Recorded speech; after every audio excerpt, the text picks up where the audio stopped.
हम जैसा कि हमने आपको कल टॉपिक शुरू कर दिया था, महात्मा गांधी जी का लाइफ स्केच हो गई थी, ठीक है, उनके शिक्षा दर्शन हो गए थे। इसके अलावा हमने आप लोगों को objectives of education according to Mahatma Gandhi कराया था, मीनिंग्स ऑफ एजुकेशन हो गया था, Gandhi ji philosophy of education भी हो गया था, करिकुलम भी कराया था, ठीक है। अब हम आगे बढ़ते हैं कि गांधी जी का पाठ्यक्रम, curriculum of Mahatma Gandhi, basic education, बुनियादी शिक्षा। आप लोगों के एग्ज़ाम में सबसे मोस्ट इम्पॉर्टेंट क्वेश्चन है बुनियादी शिक्षा। 2 नंबर में, या वैसे मोस्टली 2 नंबर मार्क्स में पूछा जाता है, 2 मार्क्स में पूछते हैं ये, लघु में, लघु उत्तरीय में, बुनियादी शिक्षा, बेसिक एजुकेशन। तो हम आपको बता दें, जो कि हमने कल भी रिपीट किया था, कि गांधी जी ने स्वतंत्रता की लड़ाई के साथ साथ तत्कालीन शिक्षा में भी कुछ महत्वपूर्ण परिवर्तन किए, कुछ चेंजमेंट किए एजुकेशन से संबंधित। सर्वप्रथम सबसे पहले सन 1921 में अपने साथियों के समक्ष उन्होंने राष्ट्रीय शिक्षा का प्रस्ताव रखा। सबसे पहले सन 1921 में इन्होंने राष्ट्रीय शिक्षा का प्रस्ताव रखा था, अपने साथियों के समक्ष राष्ट्रीय शिक्षा का प्रस्ताव रखा। लेकिन उस समय राष्ट्रीय शिक्षा के प्रस्ताव को मूर्त रूप प्रदान नहीं किया गया। लेकिन उसके बाद जब सन 1937 में जब भारत के सभी प्रांतों में जब सरकार का गठन किया जाने लगा था, तब 11 राज्यों में से 7 राज्यों में, 7 प्रांतों में कांग्रेस का मंत्रिमंडल स्थापित हुआ, कांग्रेस की सरकार आई। तब अक्टूबर सन 1937 में वर्धा में, कहाँ पे? वर्धा में, look at this, listen to me carefully, मेरी बात को ध्यान से सुनिए। 1937 में वर्धा में राष्ट्रीय शिक्षा सम्मेलन का आयोजन किया गया। आप लोगों का 1 नंबर का क्वेश्चन यहाँ से बनता है कि राष्ट्रीय शिक्षा सम्मेलन कहाँ किया गया और राष्ट्रीय शिक्षा सम्मेलन कब किया गया, प्लेस और टाइम, कब। तो 1937 में वर्धा में राष्ट्रीय शिक्षा सम्मेलन किया गया। इसमें गांधी जी ने राष्ट्रीय शिक्षा से संबंधित रूपरेखा तैयार की, और रूपरेखा तैयार करके उन्होंने प्रस्तुत भी की, जिसे बेसिक शिक्षा या बेसिक एजुकेशन कहते हैं। जैसा कि हमने आपको बताया, एक बार फिर हम रिपीट कर देते हैं कि गांधी जी ने स्वतंत्रता की लड़ाई के साथ साथ तत्कालीन शिक्षा जो थी उसमें भी कुछ चेंजमेंट किया, उसमें भी कुछ परिवर्तन किए। और सबसे पहले सन 1921 में उन्होंने अपने साथियों के समक्ष राष्ट्रीय शिक्षा की रूपरेखा तैयार की और उसका प्रस्ताव भी रखा, लेकिन उसको मूर्त रूप प्रदान नहीं किया गया।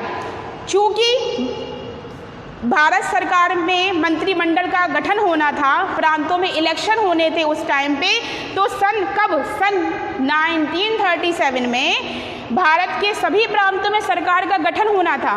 उस समय 11 में से 7 प्रांतों में कांग्रेस का मंत्रिमंडल का स्थापना हुई थी। तब जाकर के सन 1937 में वर्धा में राष्ट्रीय शिक्षा की रूपरेखा प्रस्तुत की गई, क्योंकि जब वहाँ पे राष्ट्रीय शिक्षा का सम्मेलन किया गया, जब राष्ट्रीय शिक्षा का सम्मेलन किया गया, तब गांधी जी को मौका मिला कि राष्ट्रीय शिक्षा का प्रस्ताव रखने का। तो जब गांधी जी ने राष्ट्रीय शिक्षा की रूपरेखा प्रस्तुत की, तो उसको बेसिक शिक्षा कहा जाता है। बेसिक शिक्षा का अर्थ क्या है? Means of basic education.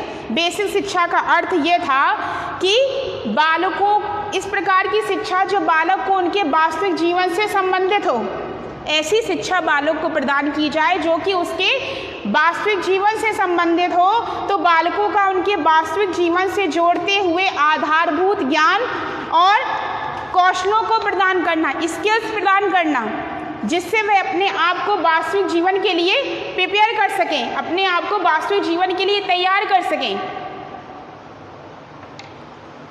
यह था उनका मीन्स ऑफ बेसिक एजुकेशन, कि बालकों का शिक्षा इस प्रकार से दी जाए जो बालक को उनके वास्तविक जीवन से संबंधित हो और आधारभूत ज्ञान और कौशलों का विकास किया जाए, जिससे कि बालक अपने आप को वास्तविक जीवन के लिए तैयार कर सके। ये था मीन्स ऑफ बेसिक एजुकेशन। इसके बाद में हम आपको बताते हैं कि उसमें सिलेबस उन्होंने क्या क्या डिफाइन किया था, करिकुलम में उन्होंने क्या क्या रखा था। तो इसमें हम आपको बता रहे हैं कि गांधी जी ने ऐसे पाठ्यक्रम पे विश्वास करते थे जो भौतिक और सामाजिक वातावरण का निर्माण करके बालक को समुचित ज्ञान दें। बालक को क्रियाशीलता, एक्टिविटी से जोड़ना चाहते थे, बालक को वे क्रियाशीलता से जोड़ना चाहते थे, बालक को एक्टिविटी से जोड़ना चाहते थे। तो इसके लिए उन्होंने अपने पाठ्यक्रम में हैंडीक्राफ्ट सब्जेक्ट रखे, हस्तकला के विषय निर्धारित किए, हस्तकला के विषयों को स्थान दिया अपने पाठ्यक्रम में। तो गांधी जी की बुनियादी शिक्षा जो है वो इसी पर आधारित है, हस्तकला के विषयों को स्थान देने पे। जैसे कि उन्होंने टकली द्वारा सूत काटना, उसके बाद कपड़ा तैयार करना, तकली के द्वारा सूत काटना, उसके बाद में कपड़ा तैयार करना, कपड़ा बुनना उन्होंने बालकों को सिखाया। बेसिक शिक्षा योजना में उन्होंने पाठ्यक्रम में गांधी जी ने कई प्रकार के हैंडीक्राफ्ट वर्क जो हैं कार्यों को निर्धारित किया गया, उसमें उनको समावेश किया गया, उनमें पाठ्यक्रम में उनको एक रूप दिया गया, स्थान दिया गया। तो सबसे पहले उनके पाठ्यक्रम में आता है कि क्राफ्ट के लिए, कि उन्होंने क्राफ्ट के लिए क्या क्या रखा था।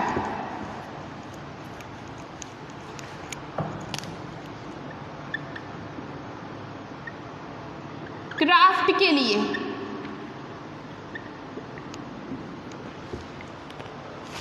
उन्होंने क्राफ्ट के लिए कटाई बुनाई, धातु का काम, लकड़ी का काम, गत्ते का काम और मिट्टी का काम, यह उन्होंने रखे थे क्राफ्ट सब्जेक्ट में। क्राफ्ट के लिए उन्होंने गत्ते का काम है, लकड़ी का काम है, धातु का काम है, मिट्टी का काम है और कटाई बुनाई। इसके बाद में नेक्स्ट इसमें पॉइंट उन्होंने रखा था, पहला तो उन्हें क्राफ्ट के लिए, दूसरा रखा था उन्होंने कि शिक्षण का माध्यम कैसा होना चाहिए। जैसा कि हमने कल भी आपको बताया था कि उनका कहने मतलब यह था गांधी जी का कि शिक्षण का माध्यम जो है वो मातृभाषा, मतलब बालक को शिक्षित किया जाए तो मातृभाषा के हिसाब से। तो शिक्षण का माध्यम उन्होंने मातृभाषा रखा। उसके बाद में नेक्स्ट उन्होंने पॉइंट रखा था कि व्यवहारिक समस्याओं के लिए, व्यवहारिक जो समस्याएं बालक के समक्ष में आती है उसमें किन किन विषयों को निर्धारित किया। तो व्यवहारिक समस्याओं के लिए जो दैनिक जीवन में हमारे सामने आती हैं उनके लिए उन्होंने व्यवहारिक गणित और कॉमर्स, वाणिज्य और रेखा गणित को स्थान दिया। तो यह हो गया था व्यवहारिक समस्याओं के लिए। आफ्टर डेट नेक्स्ट पॉइंट की तरफ बढ़ते हैं हम कि समाजीकरण के लिए, सोशलाइजेशन। समाजीकरण के लिए उन्होंने सोशल साइंस से संबंधित जितने भी सब्जेक्ट हैं जैसे कि भूगोल है, इतिहास है और नागरिक शास्त्र, इनको स्थान दिया। इसके बाद में नेक्स्ट पॉइंट की तरफ बढ़ते हैं, स्वास्थ्य विज्ञान। बालकों को शिक्षा के साथ साथ प्राथमिक स्वास्थ्य चिकित्सा संबंधी जानकारी भी बालकों को देनी चाहिए, इसके लिए उन्होंने स्वास्थ्य विज्ञान को पाठ्यक्रम में एक स्थान दिया। इसके बाद में नेक्स्ट और लास्ट पॉइंट है जनरल साइंस, सामान्य विज्ञान। कि सामान्य विज्ञान में उन्होंने क्या रखा, तो इसके अंतर्गत जीव विज्ञान हो गए, बायोलॉजी, केमिस्ट्री, रसायन विज्ञान, शरीर विज्ञान, प्रकृति विज्ञान, नक्षत्र विज्ञान और भौतिक विज्ञान के विषय इन्होंने निर्धारित किए।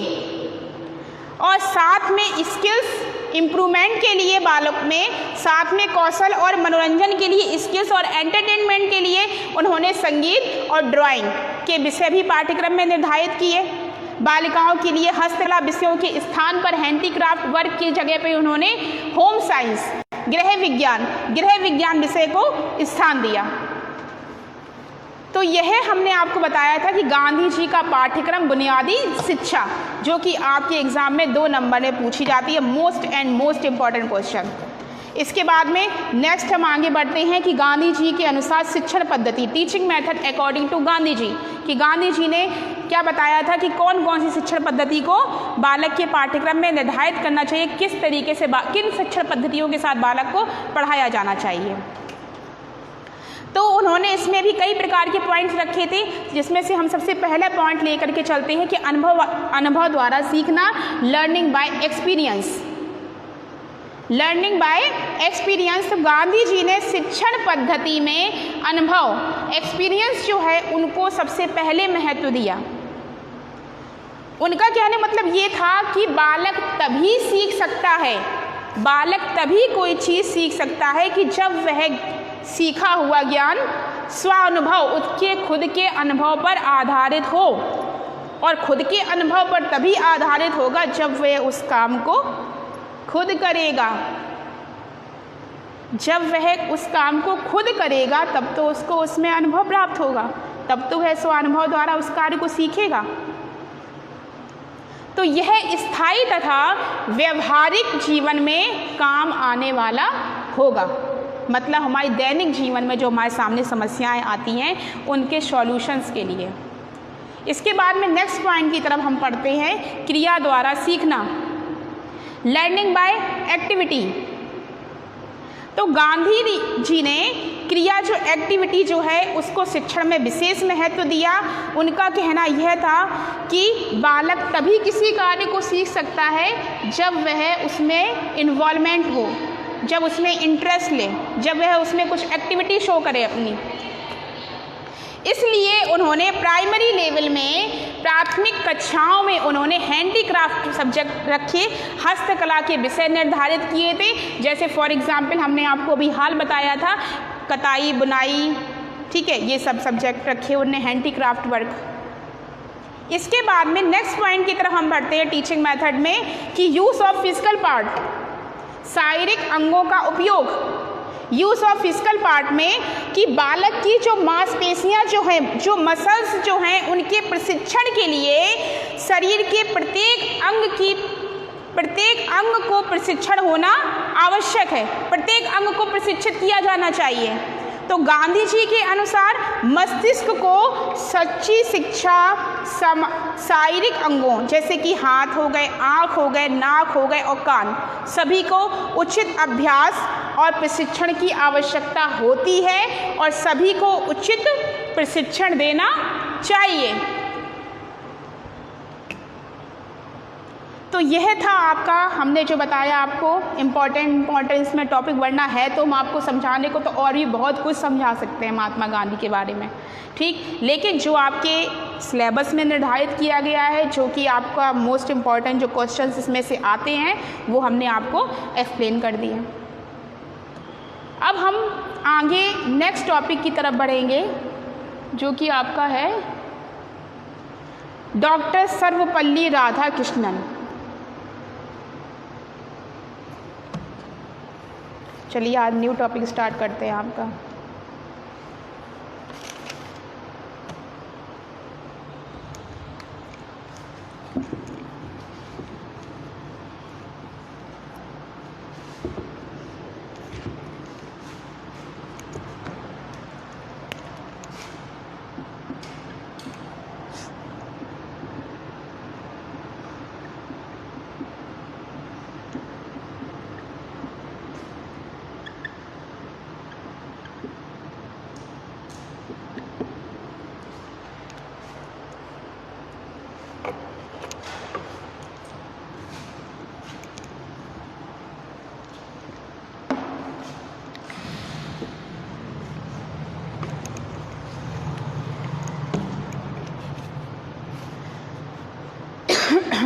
अब आपको एक बार और हम रिपीट कर दें एक चीज़ जो मोस्ट इम्पॉर्टेंट है, इसके बाद हम नेक्स्ट टॉपिक की तरफ बढ़ेंगे आगे, वो कि महात्मा गांधी का जो हमने आपको लाइफ स्केच, टीचिंग मेथड, सारा सब कुछ जो बताया है हमने आपको, इसमें से एग्ज़ाम में क्या क्या पूछा जाता है, इसमें आपको जन्म का टाइम पीरियड पूछा जाएगा, डेथ डेट पूछी जाएगी, ठीक है, मतलब कि जो जन्म का समय जो है, जो टाइम, जो उनका डेट है वो पूछा जाएगा, सन जो है वो पूछा जाएगा, मृत्यु कब हुई थी वो पूछा जाएगा, उनके माता पिता का नाम पूछा जाएगा। इसके अलावा उनकी शैक्षिक दर्शन पूछे जाते हैं, शैक्षिक दर्शन के आधारभूत सिद्धांत जो हमने आपको बताए थे वो पूछे जाते हैं। और उसके बाद इसमें एक क्वेश्चन और निकल के आता है जो हमने आपको बताया था, बुनियादी शिक्षा, बेसिक एजुकेशन, यह 2 नंबर के क्वेश्चन है पूछा जाता है, ठीक। तो ये इसमें से मोस्ट इंपॉर्टेंट क्वेश्चन है। बाकी का हम आपको 1 नंबर के जो ओटी हैं वो आपको, जो हमारा सिलेबस पूरा कंप्लीट हो जाएगा वो हम आपको बाद में बताएंगे, और ही बताएंगे हम आपको 1-1 नंबर के ओटी, लेकिन जो मोस्ट इंपॉर्टेंट जो आते हैं एग्ज़ाम में वो हमने आपको पहले एक्सप्लेन कर दिया। अब आते हैं हम डॉक्टर सर्वपल्ली राधाकृष्णन। तो इनका लाइफ स्केच, जीवन परिचय। विश्व के महान दार्शनिक और राजनीतिज्ञ, विश्व के महान दार्शनिक और राजनीतिज्ञ डॉक्टर सर्वपल्ली राधाकृष्णन का जन्म तमिलनाडु के तिरुतनी ग्राम, तमिलनाडु के तिरुतनी ग्राम,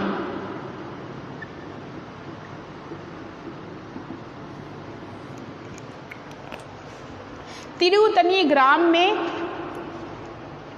हुआ था, जो कि मद्रास से लगभग 64 किलोमीटर डिस्टेंस पर है। और 5 सितंबर सन 1888, 5 सितंबर सन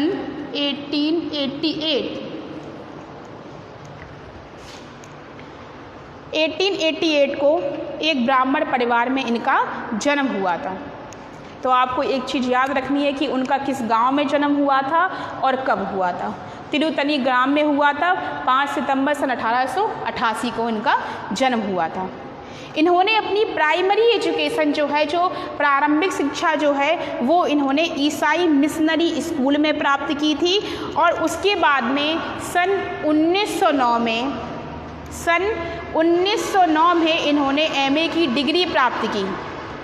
और जब 1909 में इन्होंने एमए की डिग्री प्राप्त कर ली तो उसी वर्ष, मतलब कहने का है कि 1909 में ही इन्होंने प्रेसिडेंसी कॉलेज मद्रास में दर्शन शास्त्र के प्राध्यापक नियुक्त किए गए, दर्शन शास्त्र के प्राध्यापक नियुक्त किए गए। और उसके बाद में सन 1921 में कलकत्ता विश्वविद्यालय में दर्शन शास्त्र के भी प्राध्यापक नियुक्त किए गए। सन 1921 में कहाँ पे? कलकत्ता विश्वविद्यालय में, कलकत्ता यूनिवर्सिटी। इसके बाद में यह आंध्र प्रदेश और बनारस में विश्वविद्यालय के भी उपकुलपति रहे। और फिर उसके बाद सन 1950 में इनको रूस में राजदूत बनाकर भेजा गया, जहां पर सन 1950 में इनको रूस में राजदूत बना के भेजा गया, जहां वहां पे जाकर के उन्होंने भारतीय संस्कृति का प्रतिनिधित्व किया, भारतीय संस्कृति का प्रचार प्रसार भी किया, प्रतिनिधित्व किया भारतीय संस्कृति का। और फिर आप लोगों को सबको थोड़ा बहुत ज़रूर पता हो गया कि उसके बाद 1952 से 1962, 1952 से 1962 तक ये राज्यसभा के सभापति भी रहे। 1952 से 62 के बीच में यह राज्यसभा के सभापति रहे और भारत के उपराष्ट्रपति रहे। उसके बाद में सन 1962 में भारत के राष्ट्रपति बने। उसके बाद यह 1962 में भारत के राष्ट्रपति बने और सन 1975 में, सन 1975 में इनका देहांत हो गया। सन 1975 में इनका देहांत हुआ। तो यह था इनका जीवन परिचय। इसके बाद में हम आगे बढ़ते हैं, महान लेखन और दार्शनिक कि इन्होंने कौन कौन सी ग्रंथ लिखे थे। तो राधाकृष्णन एक महान लेखक और दार्शनिक थे और उन्होंने सामाजिक और आर्थिक विषयों पर भी अपने विचार प्रकट किए थे। कुछ सामाजिक और आर्थिक विषयों पर भी अपने विचार प्रकट किए थे। उनके द्वारा रचित कुछ ग्रंथ हैं, जैसे कि सबसे पहले हम आपको बताते हैं धर्म और समाज। धर्म और समाज, शिक्षा, राजनीति और युद्ध, कल्कि, सभ्यता का भविष्य, पूर्व धर्म और पाश्चात्य दर्शन, जो कि हम आपको पीडीएफ भेजेंगे, उसमें आपको सारा लिखा हुआ है कि उनसे संबंधित प्रमुख ग्रंथ कौन कौन से हैं। तो उसमें धर्म की ओर एक बार फिर से सुन लीजिए, लिसन टू मी केयरफुली, कि धर्म और समाज, शिक्षा, राजनीति और युद्ध, कल्कि या सभ्यता का भविष्य। इसके बाद नेक्स्ट और लास्ट इसमें मोस्ट इम्पॉर्टेंट आती है पूर्व धर्म और पाश्चात्य दर्शन। डॉक्टर सर्वपल्ली राधाकृष्णन ने यूरोप वालों को भारतीय दर्शन और धर्म का ज्ञान कराने के साथ साथ पाश्चात्य दर्शन, वेस्टर्न कल्चर के बारे में भी लोगों को अपने विचार प्रकट किए। ऐसा नहीं है कि उन्होंने सिर्फ अकेले इंडियन कल्चर के बारे में बताया, ऐसा नहीं है, उन्होंने इसके साथ साथ वेस्टर्न कल्चर के बारे में भी लोगों को अपने विचार प्रकट किए, पाश्चात्य दर्शन और धर्म पर भी अपने विचार प्रकट किए। तो मतलब कहने का कुल मिलाकर कि यह है कि उन्होंने पूर्व जगत और पश्चिमी जगत की व्याख्या करके दोनों को एक दूसरे के निकट लाने का प्रयास किया। उन्होंने इंडियन कल्चर और वेस्टर्न कल्चर दोनों को एक दूसरे के निकट लाने का प्रयास किया। तो यह था सेकंड पॉइंट आपका महान लेखन और दार्शनिक में। इसके बाद में नेक्स्ट इसमें पॉइंट आता है कि मिशनरियों की आलोचनाओं से कष्ट।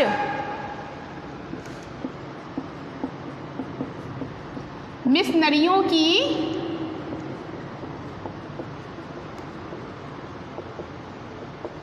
आलोचनाओं से कष्ट।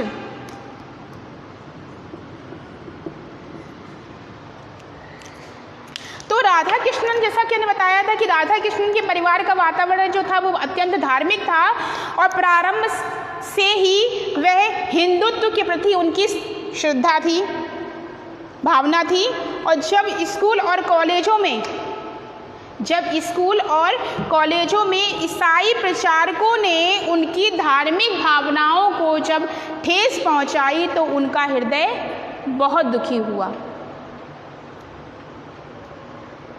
और ये ईसाई प्रचारक जो हैं वो कठोरता के साथ साथ हिंदू धर्म की आलोचना भी करते थे, जिससे उनके मन में हिंदू धर्म को लेके कुछ गलत नहीं आया, लेकिन हिंदू धर्म को लेकर के उनके मन में कुछ शंका उत्पन्न हुई कि ऐसा हिंदू धर्म में है क्या जो ईसाई जो हैं वो इतना इसकी आलोचना करते हैं, ऐसा हिंदू धर्म में है क्या। तो इसके लिए इन्होंने हिंदू धर्म का गहन अध्ययन किया और वे अपने ग्रंथ में लिखते हैं कि ईसाई आलोचकों की चुनौती से विचलित होकर के मैं हिंदुत्व का विधिवत अध्ययन करके यह पता लगाने को प्रस्तुत हुआ हूँ कि हमारे धर्म का कितना अंश मृत है और कितना अंश जीवित है। इसके बाद में नेक्स्ट पॉइंट की तरफ बढ़ते हैं हम कि हिंदू धर्म के प्रति निष्ठा। तो डॉक्टर सर्वपल्ली राधाकृष्णन ने हिंदू धर्म का जो डीपली स्टडी करी थी, जो उन्होंने गहन अध्ययन किया था, तो उससे वह इस निष्कर्ष पे पहुंचे थे कि हिंदू धर्म में कोई भी घृणा नहीं है, वह एक पवित्र धर्म है। हिंदू धर्म घृणा के योग्य नहीं है, वह एक पवित्र ग्रंथ है। इसमें जो कुछ भी बुराइयां आई हैं, इसमें जो भी कुछ बुराइयां इन्वॉल्व हैं, वह हिंदू धर्म को मानने वाले या हिंदू धर्म के अनुयायियों के द्वारा अनुचित ढंग से लोगों के सामने प्रस्तुत की गई हैं, अनुचित ढंग से प्रस्तुत करने के कारण आई हैं। जो भी समस्याएं जो आई हैं, जो लोग इसकी आलोचना कर रहे हैं, वह हिंदू धर्म के अनुयायियों द्वारा गलत ढंग से, अनुचित ढंग से प्रस्तुत करने के कारण आई हैं। तो राधा कृष्णन के अनुसार हिंदू धर्म केवल भारतवासियों के लिए एक प्रेरणा का स्रोत नहीं है, कि हिंदू धर्म ही सिर्फ अकेले प्रेरणा का स्रोत हो, ऐसा कुछ भी नहीं है। वह उसमें इतने सद्गुण हैं कि वह विश्व को भी शांति और कल्याण का मार्ग दिखा सकता है, कि वह विश्व को शांति और कल्याण का मार्ग दिखा सकता है। इसके बाद में हम आगे बढ़ते हैं नेक्स्ट पॉइंट की तरफ कि पूर्व और पश्चिम का समन्वय, correlation, east and western culture. तो रविन्द्रनाथ टैगोर के समान ही डॉक्टर सर्वपल्ली राधाकृष्णन ने पूर्व और पश्चिम की विचारधाराओं के आदर्श मिलन स्थल थे। जिस तरीके से उन्होंने पश्चिम वेस्टर्न कल्चर जिस उच्च दर्शन का अभिमान करता है, पूर्वी जगत के पास भी वैसा ही दर्शन विद्यमान है। और विश्व का कल्याण एक ऐसे सामाजिक दर्शन को खड़ा करने में है जिससे पूर्वी और पश्चिमी दोनों ही दर्शनों में घनिष्ठ संबंध बन जाए। ईस्टर्न और वेस्टर्न कल्चर में, इंडियन कल्चर और वेस्टर्न कल्चर दोनों में घनिष्ठ संबंध बन जाए। तो ये आज आपको हम यही समाप्त करते हैं, इसकी हम आगे कल हम आपको बताएंगे। Good day, have a nice day.